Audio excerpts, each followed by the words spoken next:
Sveiki, šiandien yra 5 diena, prasimokytų valandų skaičius yra 6 ir pradėsiu mokytis.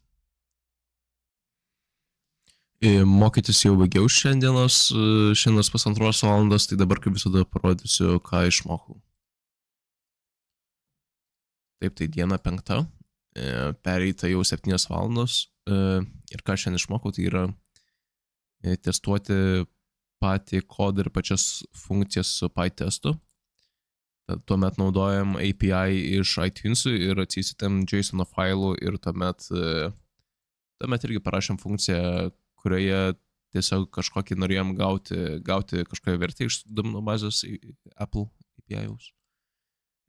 Tuomet importavom nemažai package'ų, tai yra iš kitų failų funkcijos, iš interneto, viską libraries ir taip toliau.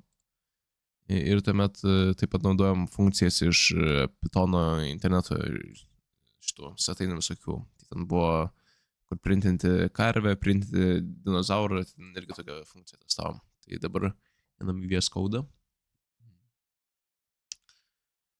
Mes šiandien pradėjom nuo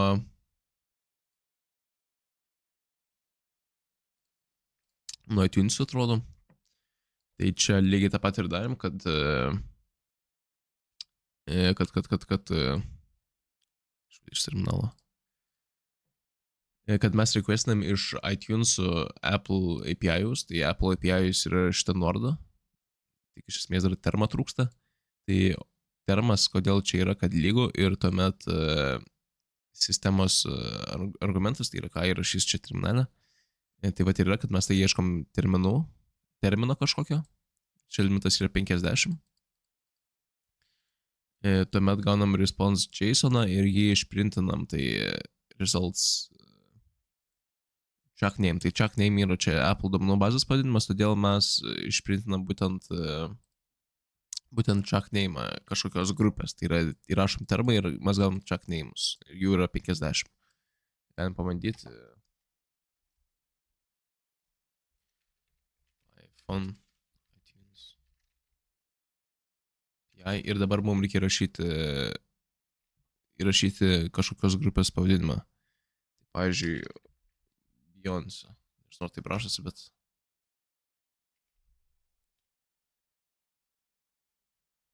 Ok, kažkas neveikia. Veikia, iš tikrųjų čia jėgom. Tai ten... jo, ok. Tai čia yra... Kaip aš suprantu, bent jau Beyoncé's dainų pavadinimai. 50 jų yra limtas, jeigu čia pakeičiau, būtų mažiau. O jeigu čia terminale vartotojas rašo ne 2, tai yra ne vieną pavadinimą, o kažkokius kelis, tai tuomet tiesiog sistema išeina ir nieko neįvyktų.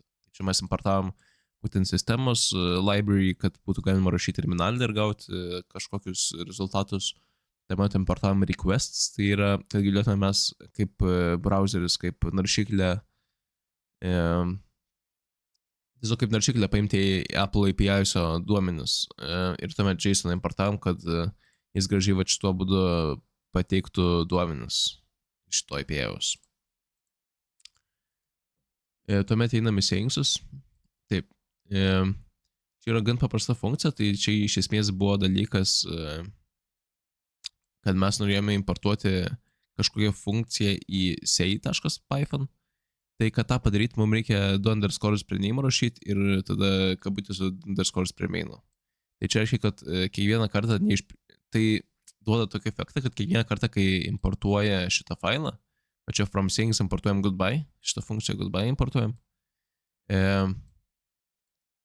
tai tuomet, kad nekolintų main funkcijos, nes jeigu pakolins main funkciją, tai kiekvieną kartą, kaip tai padarys, tai išprintins hello world and goodbye world. Ar čia, pagal name.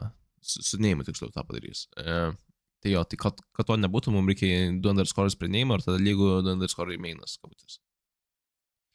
O šitam say.python mes importuojam sistemą, kad būtų galima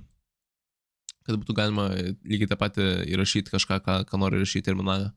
Ir tuomet iš settings mes importuojam goodbye funkciją, kaip rodžiau prieš tai. Ir kai terminale yra 2 dalykai parašome, tai pavyzdžiui, Python šitas nesiskaito ir tuomet jeigu say.py, tai čia yra pirmas argumentas Jeigu antrą argumentą parašom world, tai tuomet šito funkcija veiks, nes yra 2 įrašyti argumentai. Ir tuomet, kadangi jie neveiks, jinai išprintins goodbye ir šitą world. Tai čia turėtume gauti goodbye world. Goodbye world, taip. Tuomet, ką darome toliau. Taip, tai grįžome prie kalkuliatoriaus failo ir jį testavom. Tai čia išmokom PyTestų būtent naudotis. Nežinau kodėl, bet PyTestą turėčiau galėti terminalį daryti, bet man VS Code'as taip meta ir taip galėjant paprašiau yra. Ir čia pratestuojam viską ir tuomet galim šitos tas. Jo, tai čia parašėm testą iš esmės, kad mes asertinam, kad 2 pakeltas kvadratu turėtų būti 4, 3, 9, minus 2, 4, minus 3, 9 ir 0, 0. Tuomet dar mes padarėm tai išskirtinį dalyką, nes čia nebėra integerio. Tai kadangi jeigu čia įrašytų kažkokią stringą, tiesiog tekstą ar kažkokį junginį skaičių, tai turėtų type errorą mesti ir mes tą patikrinam, kad kai rašo stringą žmogus, tai yra, pavyzdžiui, squarinam cat, kad mes gautume type errorą. Ir va šitą galim protestuoti. Ir šitas vadinasi taip, kadangi kai rašom cat, mes gaunam type errorą, todėl mūsų funkcija iš esmės veikia, kaip mes norėjom, kad jinai veiktų. Jo, tai šiandien tiek. Mokymės, kaip visada, tęsiu rytoj.